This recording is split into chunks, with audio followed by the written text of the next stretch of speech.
Hi, hello, எல்லாருக்கும் வணக்கம். Welcome to visasvlog.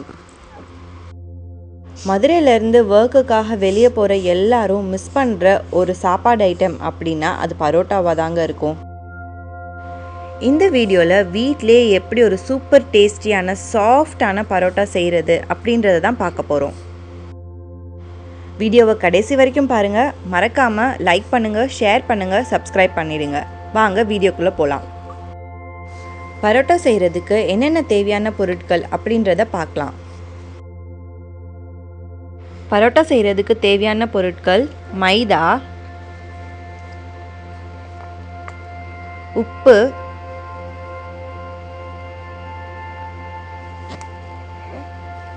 Oil,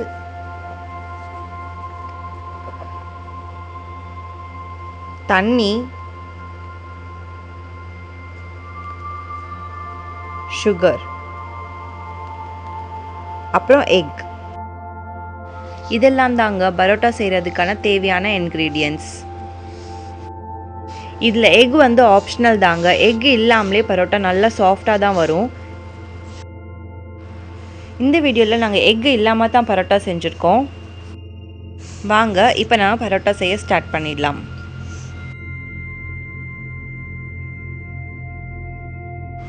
parotta செய்கிறதுக்கு நாங்கள் 400 கிராம் அளவுக்கு மைதா மாவு எடுத்திருக்கோம். அதில் தேவையான சால்ட் ஆட் பண்ணிக்கோங்க.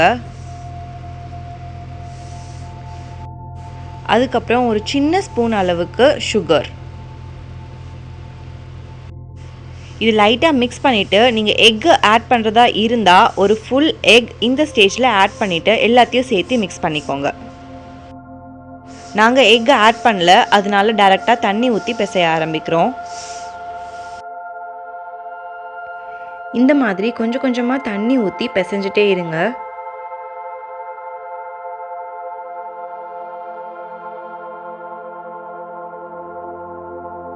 மாவு ரொம்ப சாஃப்டாகவும் இருக்கக்கூடாது, ரொம்ப ஹார்டாகவும் இருக்கக்கூடாது.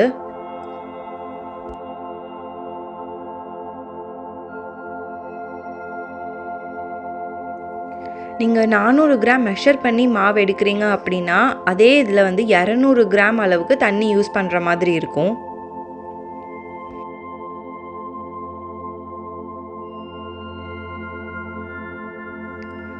மாவு அந்த பாத்திரத்தில் ஒட்டாமல் வர அளவுக்கு தண்ணி ஊற்றி கொஞ்சம் நல்லா டைட்டாக பிசைஞ்சிட்டே வாங்க.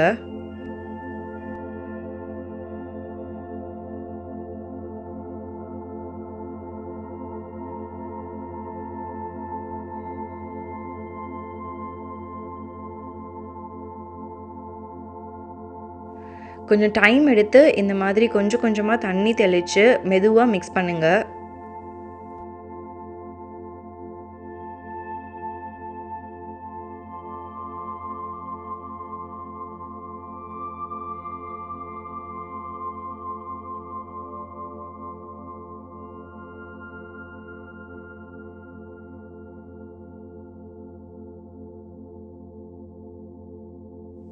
இப்போ பாருங்கள், மாவு இந்த மாதிரி நல்ல கையிலையும் ஒட்டாத அளவுக்கு பாத்திரத்துலேயும் ஒட்டாத அளவுக்கு ஒரு கன்சிஸ்டன்சிக்கு வரணும்.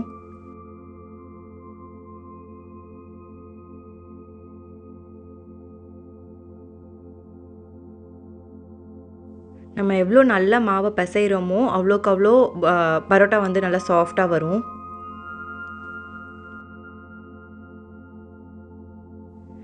இப்போ இது கூட ஒரு ஸ்பூன் அளவுக்கு எண்ணெய் ஊற்றி திரும்பி நல்லா பிசைஞ்சுக்கோங்க.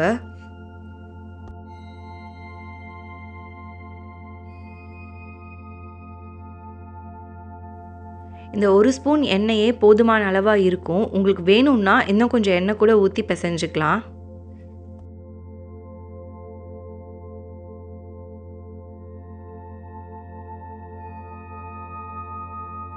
இப்போ நம்ம மாவு ரெடி ஆயிடுச்சு. இது நல்லா மூடி போட்டு ஒரு 1/2 an hour to 1 hour ஊற வைக்கணும். நீங்கள் எவ்வளோ ஆயில் போடுறீங்க, எவ்வளோ நேரம் ஊற வைக்கிறீங்கன்றதை பொறுத்து தான் உங்கள் பரோட்டாவோட கன்சிஸ்டன்சி வரும். இப்போ 1/2 an hour ஆயிடுச்சு. மாவை எடுத்து இந்த மாதிரி ஒரு ஃப்ளாட் சர்ஃபேஸில் வச்சு நல்லா பிசைஞ்சு கொடுங்க.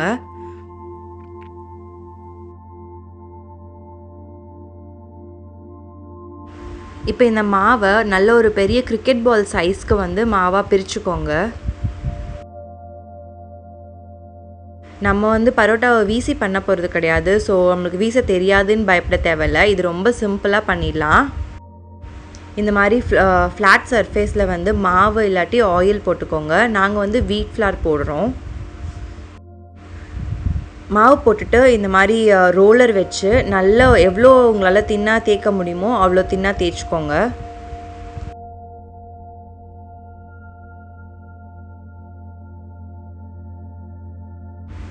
இப்போ நீங்கள் வீட் ஃப்ளாருக்கு பதிலாக கீழே மைதா மாவோ ஆயிலோ போட்டிங்கன்னா இன்னும் ஈஸியாகவே உங்களுக்கு வந்து தேய்க்கிறதுக்கு வரும்.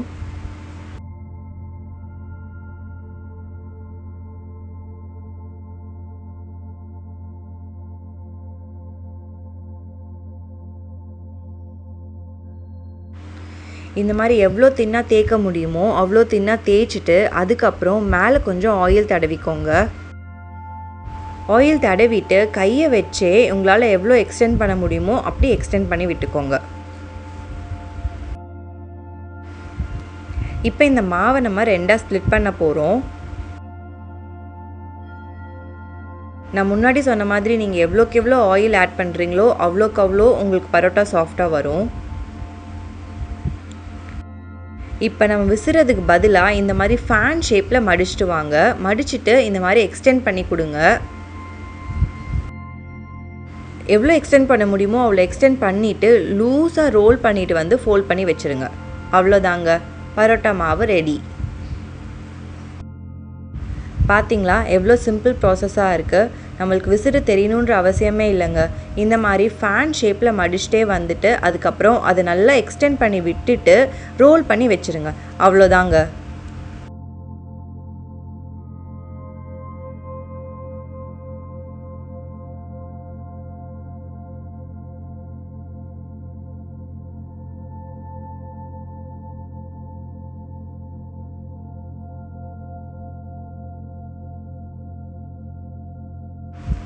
இப்போ நம்ம பிசைஞ்ச 400 கிராம் அளவுக்கு மாவுக்கு வந்து நம்மளால் 8 பரோட்டா போட முடியும். அதனால நாங்கள் 4 பெரிய சைஸ் பால்ஸாக இதை பிரிச்சுக்கிட்டோம்.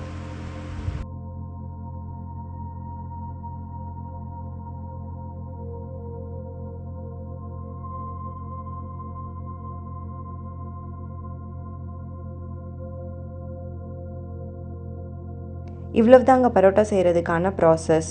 ஒரு ஃப்ளாட் சர்ஃபேஸில் மாவு இல்லாட்டி ஆயில் போட்டுட்டு நம்ம ரோல் பண்ணி வச்சுருக்க பாலை வந்து ரோலர் வச்சு நல்லா தின்னாக ப்ரெஸ் பண்ணி எடுத்துக்கோங்க. அதுக்கப்புறம் அதில் ஆயில் தடவி நம்மளால் எவ்வளோ எக்ஸ்டெண்ட் பண்ண முடியுமோ அவ்வளோ எக்ஸ்டெண்ட் பண்ணிக்கோங்க. அதை வந்து 2 ஹாஃபாக கட் பண்ணிவிட்டு ஒவ்வொரு ஹாஃபையும் ஃபேன் ஷேப்பில் மடிச்சுட்டு எக்ஸ்டெண்ட் பண்ணிவிட்டு ரோல் பண்ணி வச்சுட்டா அவ்வளோதான், பரோட்டாவுக்கு மாவு ரெடி ஆயிடுச்சு. நான் முன்னாடி சொன்ன மாதிரி நம்மளுக்கு வீச தெரியணுன்ற அவசியம் இல்லை. நம்ம சும்மா இந்த மாதிரி 2ஆக கட் பண்ணி ஃபேன் ஷேப்பில் மடித்து ரோல் பண்ணாலே போதும், நம்மளுக்கு அந்த லேயர்ஸ் அழகாக கிடச்சிரும். நம்ம இப்போ கட் பண்ணி ரெடி பண்ணி வச்சுருக்க மாவை உடனேவும் பரோட்டா போட்டுடலாம். அப்படி இல்லாட்டி கொஞ்சம் ஆயில் போட்டு ஊற வச்சு அதுக்கப்புறமும் பரோட்டா போடலாம். நான் முன்னாடி சொன்ன மாதிரி நம்ம எவ்வளோ ஆயில் ஊற்றுறோம், எவ்வளோ நேரம் ஊற வைக்கிறோன்றதை பொறுத்து நம்ம பரோட்டாவோட சாஃப்ட்னஸ் இருக்குது. ஸோ நீங்கள் ஊற வைக்கிறதுக்கு டைம் இருந்துச்சு அப்படின்னா இந்த மடித்து வச்சுருக்க லேயர்ஸ் மேலே ஆயில் போட்டுட்டு அதுக்கப்புறம் ரெஸ்ட் பண்ண விட்டுருங்க. நாங்கள் ஆயில் போடாமல் அப்படியே ஒரு 10 மினிட்ஸ் விட்டுட்டு அதுக்கப்புறம் பரோட்டா தேய்க்க ஆரம்பிச்சிட்டோம். ஒவ்வொரு ரோலையும் இந்த மாதிரி கொஞ்சம் திக்காக இருக்க மாதிரி தேய்ச்சிக்கோங்க. தேய்ச்சிட்டு நல்லா ஹாட்டாக இருக்க பேனில் போட்டுருங்க.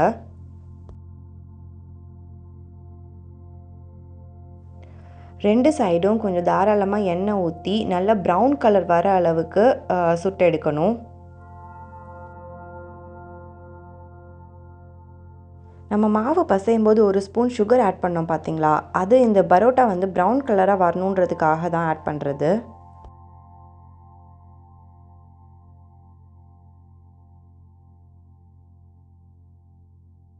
பேன் நல்லா சூடாக இருக்கும்போது நம்மளுக்கு அந்த ப்ரௌன் கலர் ஈஸியாக கிடச்சிரும். ரெண்டு சைடும் கொஞ்சம் நிறையவே ஆயில் ஊற்றி நல்லா ப்ரெஸ் பண்ணி திருப்பி போட்டு எடுங்க. அந்த பரோட்டா மாவு கொஞ்சம் உப்பி வரும். இந்த மாதிரி நல்ல ப்ரௌன் கலராக கொஞ்சம் உப்புனதுக்கப்புறம் நம்ம பரோட்டா ரெடி ஆகிடுச்சின்னு நம்மளுக்கு தெரிஞ்சிடும். அதோடு நம்ம எடுத்துடலாம்.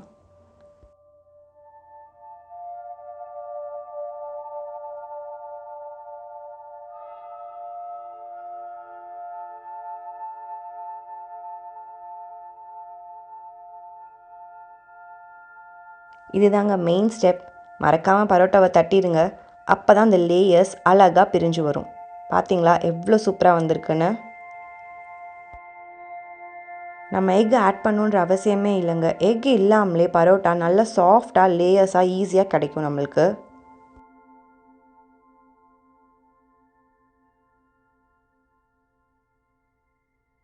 இதே மெத்தடில் மற்ற எல்லா பரோட்டாவையும் நம்ம சுட்டு எடுத்துக்கலாம்.